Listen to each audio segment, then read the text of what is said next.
When Night Reign was first announced in December of last year, my initial reaction was, what the hell?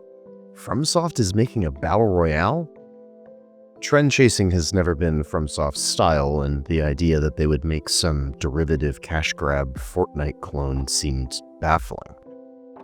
But after 12 hours of playtime with the network test, I can confidently say Night Reign is nothing like Fortnite.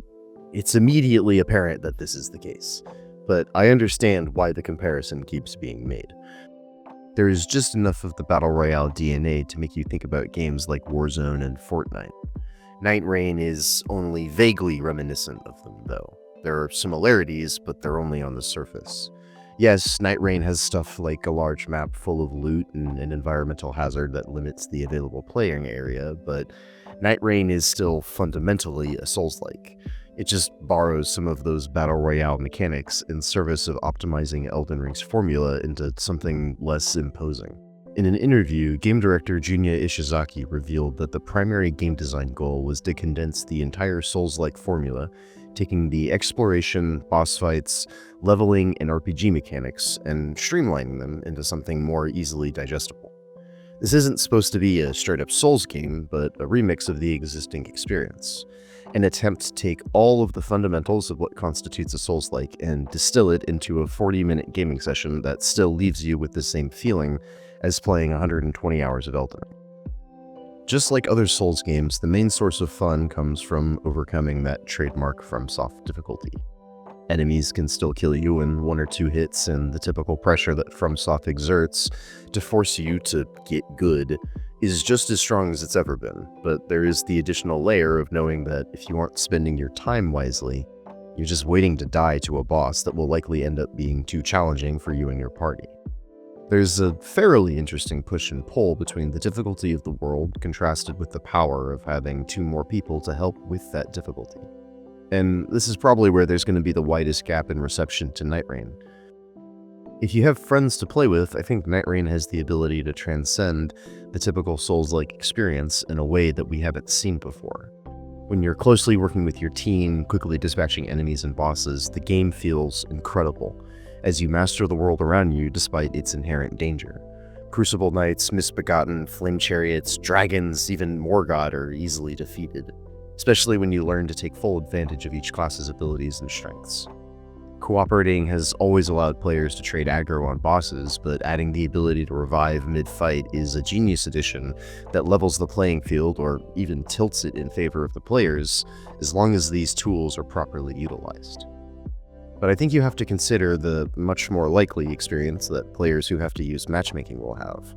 The options for communication in-game are much more limited, and coordination becomes more difficult, as the most effective way of communicating with matchmade players is to use the in-game ping system.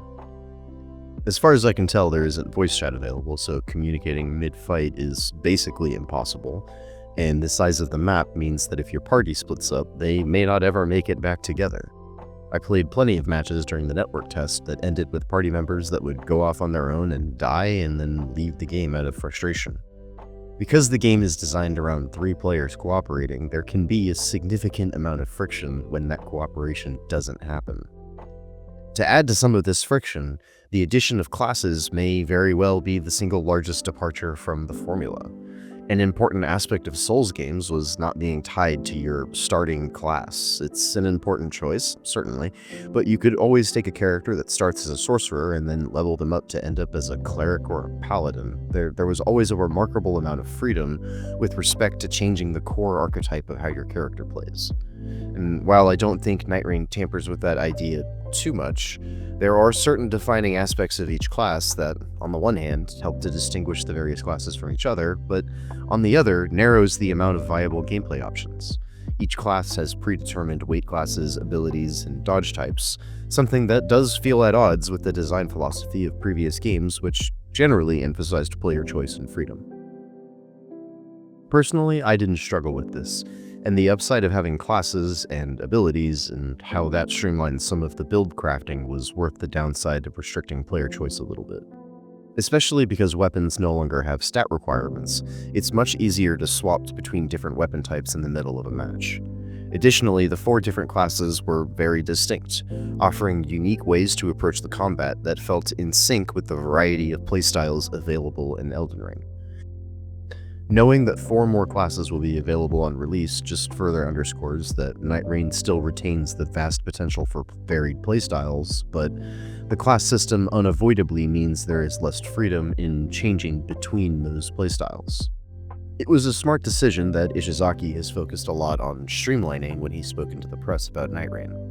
Streamlining thematically represents the entire philosophy of this game. Without dumbing down the experience too much, Nightreign attempts to remove some of the hassle when it comes to playing Elden Ring. You don't need to worry about meeting stat requirements for weapons or wondering about how many points to invest into Vigor because you don't level up stats and weapons don't have stat requirements.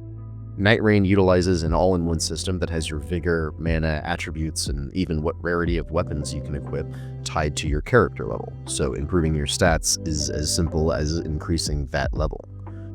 Additionally, as you level up, you can equip higher rarity weapons ranging from common to uncommon to rare and finally legendary. As far as I can tell, each weapon that you find at common can be upgraded to legendary, assuming you have the corresponding upgrade materials for each tier. It's pretty similar to the base game system, but again, simplified. To upgrade each tier, you only need one of the required upgrade material. Weapons randomly drop from chests scattered around points of interest, as well as dropping from bosses. One of the main benefits from killing bosses is that these tougher enemies usually drop better and more rare weapons, like for example this boss that dropped a scorpion stinger. This creates an element of risk and reward when it comes to making decisions about which points of interest to explore and which bosses to engage with. Do you want to risk fighting a dragon early and potentially gain a powerful weapon alongside a bunch of souls, but at the same time, risk fighting a boss you aren't ready for, where you could waste a bunch of time, which can ruin your run? If you had done something easier, like clearing a camp at a point of interest, you could have earned some souls and weapons much faster, even if the souls and weapons wouldn't be as valuable as they would be as the stuff from a dragon. The difference in time saved could mean that the next boss you encounter is now much easier to defeat because you took the more modest increase in power first. Every decision in Nightreign carries a little bit more weight because of how limited your time is. Each day is roughly 20 minutes, and the rain comes in to restrict the available safe area at the 10-minute mark of each day. So quickly clearing areas, getting loot from bosses, and finding any valuable consumables before large parts of the area are off limits becomes one of the most important skills in the game. There's a tension, this constant question of, am I making the right choice with my limited time? And that tension hangs over every decision. I personally enjoy this tension, and I think it serves to elevate the gameplay, but I can also understand people who find this way of pressuring the player too unpleasant. It is a remarkable shift in philosophy from the more methodical gameplay emphasized in previous titles. Speaking of shift in philosophy, having the entire experience balanced around 3 players is a notable change for FromSoft. While they have gradually increased how much co-op is emphasized throughout the evolution of the series, from Dark Souls 1 to Dark Souls 3 and now to Elden Ring, the ability to summon cooperators or spirit ashes to assist in a boss fight has become increasingly important to the series. Nightreign is just the furthest that FromSoft has pushed that particular philosophy. Bosses aren't intended to be fought solo anymore, and that shift in intention and expectation is noticeable. With 3 players, boss fights become even more of a spectacle to behold, especially towards the end of a session where you and your party become very powerful. The screen explodes with visual effects as each class fires off their special abilities like the Guardian's aerial slam attack or Wilder's arm explosion, in addition to using powerful Ashes of War or unique boss weapons and spells. But the difficulty on each boss is tuned well enough that even with these powerful tools, the fights are still a genuine challenge as the bosses have massive health pools and deadly attacks. All of these gameplay mechanics combine into something that becomes more than the sum of its parts. When you have a group that communicates and works as a team to overcome these challenges, you can see the immense potential of this game, condensing a complicated, often time-consuming Souls-like formula into a complete package that takes less than an hour from start to finish. When Nightreign is at its best, it offers gameplay that has you and your party thoroughly exploring various points of interest, optimizing gear and equipment to the most effective classes, and then unleashing the devastating potential of each class upon the enemies and bosses on the map. cackling as you destroy your foes in seconds and gobble up their loot to become even stronger, acquiring powerful weapons, spells, and talismans. With these tools, you can reliably tackle the challenge of the bosses at the end of the day. Bosses like the Centipede Demon from DS1, the Demi-Human Queen with her pet Yoda, or the Draconic Tree Sentinel and his pack of douchebags. Even Morgott shows up. If you manage to make it past day 2, you'll progress to the final boss of the expedition, which, in the network test, was a boss named Gladius, Beast of Night. Gladius is a 3-headed Cerberus-esque dog monstrosity that was incredibly difficult to defeat. He has huge sweeping attacks with a sword attached to a giant chain, and a ranged fire blast, as well as a very long-ranged and very fast leap attack. Gladius is both lethal at range and also can rapidly close the distance to deal massive damage in melee. While it's possible to stagger him, Gladius has a fast and erratic moveset that makes it difficult to get consistent damage in. To make things worse, Gladius will periodically separate into 3 different dogs, each with 1 head. The 3 separate dogs usually target each individual player. If a member of your party isn't skilled enough to survive these one-on-one moments, then the fight can easily spiral out of control as other members make desperate gambles to revive the downed player, exposing themselves to being killed by the boss in the attempt to do so. Gladius' second phase has him adding a massive fire wave attack that covers a huge amount of ground and will one-shot lower-level players, as well as increasing the frequency with which he splits into 3. But by mastering his erratic moveset and clearly identifying safe windows to attack, Gladius can gradually be worn down and eventually defeated. All in all, Gladius is a great fight with a ton of difficulty that feels perfectly designed to account for 3 players while still offering a get-good design ethos that wants you to meet the difficulty of the boss by improving your playstyle, optimizing your limited time during the day, and mastering the boss's mechanics.